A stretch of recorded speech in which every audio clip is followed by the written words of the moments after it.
حضرت عبداللہ مزنی حضور کے غلام تھے، قبیلہ مزن کے رہنے والے، والد فوت ہو گئے، چچا نے پالا تھا، اسلام قبول کر لیا۔ چچا اسلام کا بڑا دشمن ہے، حضور کا نام آئے تو جلال کرتا ہے، حسد اور بغض میں جل جاتا ہے، بڑی اسلام کے ساتھ دشمنی اور عناد رکھتا ہے۔ حضرت عبداللہ کہتے ہیں پہلے تو میں عشق رسالت کو دباتا رہا، پھر یہ چنگاری شعلہ بن گئی، پھر کہ یہ ہلکا سا جذبہ سمندر اور صحرا کا روپ دھار گیا۔ فرماتے ہیں ماں تھی اور میں تھا، میں گیا جا کے چچا سے کہا میں نہیں رہ سکتا۔ کہاں جائے گا؟ تو میں نے دھیمے لہجے میں کہا میں مدینے جاؤں گا، اب میں رسول اللہ کے مدینے جاؤں گا، اب میرا گزارا نہیں ہوتا، اب میں جاؤں گا۔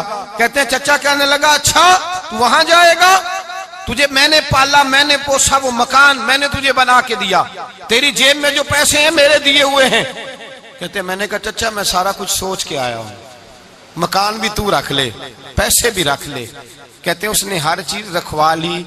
جب پلٹنے لگا تو چچا کہنے لگا جو کپڑے تو نے پہنے ہیں یہ بھی میں نے خرید کے دیے تھے۔ حضرت عبداللہ فرماتے ہیں میں نے وہ کپڑے بھی اتار کے دیے، برہنہ حالت میں میں ماں کے پاس گیا اور میں نے کہا اماں میں پہلے بھی تو ننگا پیدا ہوا تھا، تو نے ہی کپڑے پہنائے تھے، میرا پھر بدن ننگا ہو گیا ہے، کپڑے دے دے۔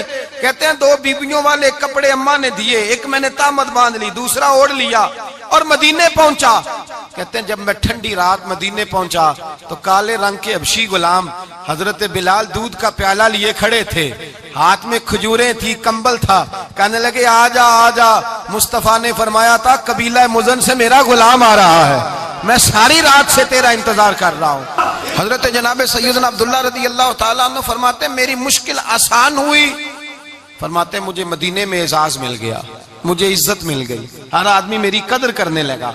بزرگ کہتے ہیں کہ حضرت عبداللہ دعا کرنے لگے کہ اے اللہ تو نے مجھے بڑی شان دی ہے مصطفیٰ کی گود میں، اگر اسی رحمت کے چھاؤں میں پردہ کر جاؤں تو میری بات بن جائے گی۔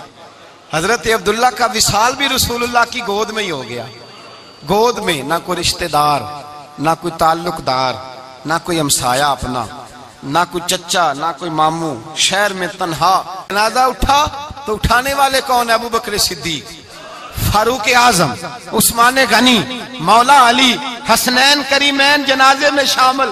میرے رسول پاک صلی اللہ علیہ وسلم نے جنازہ پڑھایا، دیکھو مشکل کاٹی تھی تو آسانی کا رنگ دیکھو، آسانی کا انداز دیکھو۔ حضرت سیدنا ابو دردہ رضی اللہ تعالیٰ عنہ ارشاد فرماتے ہیں مدینے میں رواج تھا کہ جب قبر میں اتارنے لگتے تھے تو قریبی رشتہ دار اتارا کرتے تھے، پر عبداللہ کا تو رشتہ دار ہی کوئی نہیں تھا مدینے میں، کون اتارے؟ فرمایا جب قبر میں اترنے لگے تو حضرت ابو بکر صدیق اور حضرت عمر فاروق اتر گئے کہ ہم قبر میں اتارتے ہیں۔ رسول اللہ نے فرمایا تم باہر نکلو، تم کیوں قبر میں گئے ہو، باہر آؤ۔ کہتے ہیں ہم باہر آئے تو اللہ کے رسول اندر گئے، فرمایا کون کہتا ہے اس کا کوئی نہیں، میں جو موجود ہوں، کون کہتا ہے کوئی نہیں؟ فرمایا رکھو میرے ہاتھوں پہ۔ کہتے ہیں حضور کے دست مبارک پہ رکھا اور باہر کھڑے ہم رشک کرنے لگے کہ واہ اللہ تیرا آسانی دینے کا رنگ، آسانی۔ اس نے مشکل برداشت کی تو رب نے مصطفیٰ کے قدموں میں آسانیاں عطا فرمائی۔